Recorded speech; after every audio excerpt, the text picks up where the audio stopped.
करते हैं उससे रिलेटेड आपकी स्किल्स, और सेकंड है आप दूसरों के साथ कैसे इंटरेक्ट करते हैं। तो लिसनिंग यानी सुनना एक स्किल है जो आपकी एबिलिटी इन दोनों फील्ड में इंप्रूव करती है।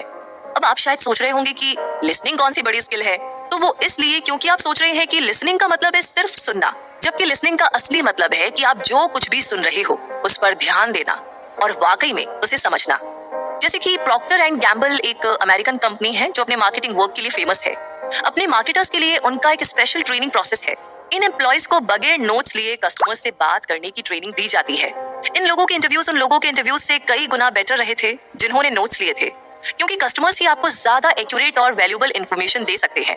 इस प्रोसेस का ये फायदा होता है कि एम्प्लॉयज कस्टमर्स की प्रॉब्लम को ज्यादा बेहतर तरीके से समझ पाते हैं और उनका वैसा ही सोल्यूशन ढूंढ कर लाते हैं। तो लिसनिंग कोई ऐसी चीज नहीं है जिस पर आपको सालों साल काम करना है।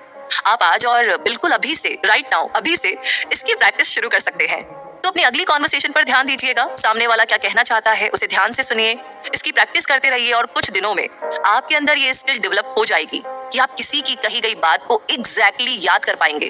कुछ लोग तो इतने एक्सपर्ट हो जाते हैं कि उन्हें बॉडी लैंग्वेज और फेशियल एक्सप्रेशन भी याद रहते हैं। तो इस तरह की लिसनिंग के कई सारे फायदे हैं। एक तो ये लॉन्ग टर्म के लिए आपकी मेमोरी को इम्प्रूव करता है, साथ ही आपका कंसंट्रेशन का लेवल भी इम्प्रूव करता है।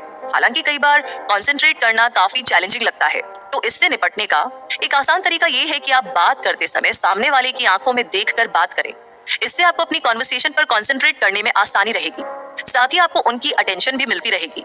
आपकी लिसनिंग इन एबिलिटी का असली दुश्मन आपका फोकस ना कर पाना नहीं है, बल्कि वो एटीट्यूड है जो टाइम के साथ आपके अपने अंदर डेवलप हो जाता है।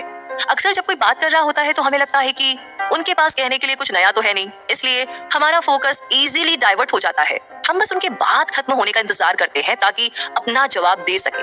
तो ऐसे एटीट्यूड के साथ आप कभी भी किसी कॉन्वर्सेशन से कुछ भी नहीं सीख पाएंगे और ना ही किसी डिस्कशन में कुछ वैल्यूएबल ऐड कर पाएंगे। तो एक अच्छा लिसनर बनने के लिए पहले अपना एटीट्यूड ठीक कीजिए। ये सोचिए कि हर नया कॉन्वर्सेशन आपको कुछ नया सिखा सकता है। अपने करियर में आपकी लिसनिंग स्किल्स मीटिंग्स में सबसे ज्यादा यूज होगी और मीटिंग में ही आपको ऐसे मौके मिलेंगे जहां पर आपको नोटिस किया जा सकता है। दूसरों के काम आकर एक हेल्पफुल एटीट्यूड के साथ और अटेंटिव और रिस्पॉन्सिव बनकर आप अपने करियर को ऊंचाइयों पर ले जा सकते हैं। कुछ और भी ऐसे स्टेप्स हैं जो आपको मीटिंग के दौरान स्मार्ट बना सकते हैं, जैसे कि अपने पेपर्स को पहले से पढ़कर रखना। मीटिंग किस लिए रखी गई है इसकी जानकारी भी आपको होनी चाहिए ताकि आप मेन टॉपिक पर बने रहे। दूसरों को करेक्ट करने के चक्कर में अपनी अटेंशन डाइवर्ट ना करें। अगर आपके पास आइडियाज है तो मीटिंग के दौरान उन्हें शेयर करें। काफी सारे पॉइंट्स इस चैप्टर में हमने सीखे। अब अगले चैप्टर के बारे में जानते हैं। Help your boss and they will help you and your career. आपके बॉस के हाथ में ना आपके करियर की सक्सेस का रिमोट कंट्रोल है। वो चाहे तो आपको प्रमोट या रेकमेंड करके आपके करियर के ग्राफ को ऊपर ले जा सकते हैं, या फिर आपकी प्रमोशन रोककर या जॉब से आपको निकाल कर आपके करियर को खराब भी कर सकते हैं। वैसे ये एक कड़वी सच्चाई है जो आपको माननी ही पड़ेगी, इसलिए अपने बॉस के साथ अच्छी रिलेशनशिप मेंटेन करना बेहद इंपॉर्टेंट है। इसके लिए आपको अपने बॉस की नजर में अपनी वैल्यू साबित करके दिखानी होगी।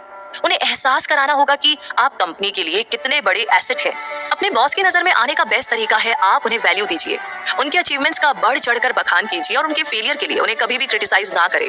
पर अपने बॉस की तारीफ करना कई लोगों को बहुत मुश्किल काम लगता है, लेकिन अच्छा रिलेशनशिप डेवलप करने के और भी तरीके हैं। सबसे सिंपल तरीका है आप हेल्पफुल बनिए। अगर आप बॉस की तारीफ नहीं करना चाहते तो मत कीजिए, पर उन्हें उनके काम में कुछ इस तरह से हेल्प कीजिए कि आपकी काबिलियत उनसे छुपी ना रहे।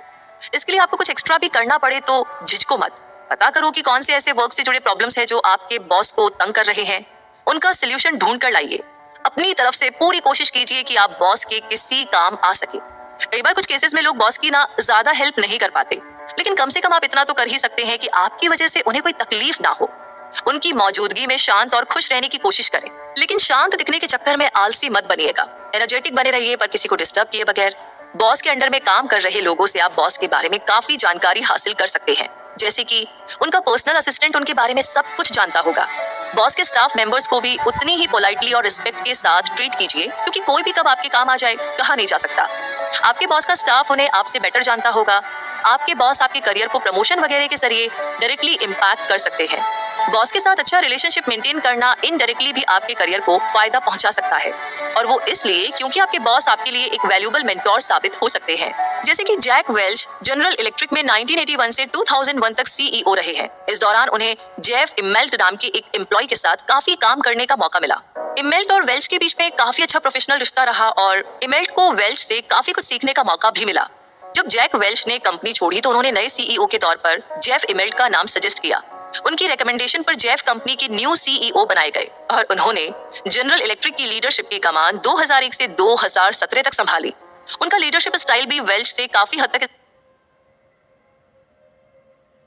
इंस्पायर्ड था, जिसका नतीजा ये हुआ कि वेल्च की ही तरह ही इमेल्ट का भी एक लंबा और सक्सेसफुल करियर रहा। खैर, हर किसी को जैक वेल्च जैसा ग्रेट बॉस नहीं मिलता।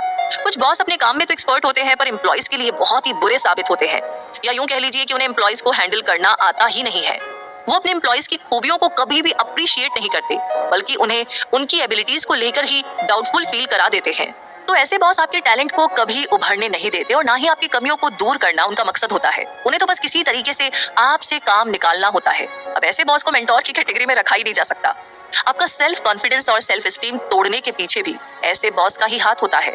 कुछ बॉस वाकई में बड़े अच्छे होते हैं, लेकिन वो उतने टैलेंटेड नहीं होते। ऐसे बॉस के साथ काम करना सेटिस्फाइंग हो सकता है, लेकिन आपको उनसे कुछ सीखने को नहीं मिलता। आपके करियर को भी इससे कोई फायदा नहीं मिलता और ना ही आप अपनी फील्ड में ज्यादा प्रोग्रेस कर पाते हैं। तो अगर आपके बॉस आपको इंस्पायर करते हैं, यानी वो एक अच्छे बॉस हैं। और अच्छे बॉस वो होते हैं जिनके साथ आप काम करके बहुत कुछ सीखते हैं। ये आपको अपने करियर को आगे बढ़ाने में हेल्प करते हैं। लेकिन अगर आपको कोई बुरा या अनइंस्पायरिंग बॉस मिल गया है जो कि आपके करियर में रुकावट डाल सकता है, तो फौरन एक नए बॉस की तलाश करें, चाहे इसके लिए आपको जॉब चेंज क्यों ना करनी पड़े। अपने बॉस के साथ आपका अच्छा रिलेशनशिप प्रोफेशनल रहना चाहिए। भूल कर भी उन्हें पर्सनल बनाने की कोशिश ना करें। अपनी प्राइवेट लाइफ और वर्क लाइफ को अलग रखें तो बेहतर होगा। जहां तक हो सके बॉस के साथ अपने रिश्ते को सिर्फ बिजनेस मैटर्स तक ही रखें। और अब आता है अगला चैप्टर, इंडिविजुअल्स